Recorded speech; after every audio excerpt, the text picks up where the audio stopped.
আমি একটু বাইরে যাচ্ছি, হ্যাঁ বাড়িতে এসে দেখি তুই সব ঘর বাড়ি পুরো গুছিয়ে রেখেছিস, নাহলে তোর একদিন কি আমার একদিন। না না মা, তুমি একদম টেনশন করো না, আমি সব গুছিয়ে রাখবো। হে যাক বাবা, মা গেছি, এবার আরাম করে শুয়ে শুয়ে ফোন দেখবো। হে কি মজা।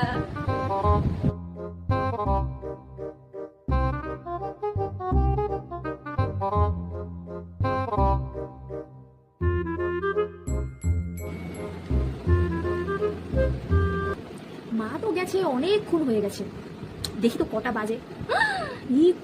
মা আসার সময় হয়ে গেছে, এবার আমি কি করবো? তাড়াতাড়ি করে জামা প্যান্টগুলো গুছিয়ে ফেলি, নাহলে মা আজকে আমাকে মেরে শেষ করে দেবে। কি করবো?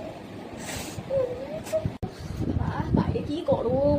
এই আমাকে একটু জল খাওয়া তো, তাড়াতাড়ি যা, তোরা তো আর বাবার কষ্ট বুঝবি না, বাইরে কি গরম।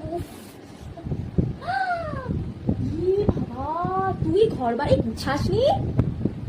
আজকে তোর খুন দিলে তোকে শেষ করে দেবো, দাঁড়া।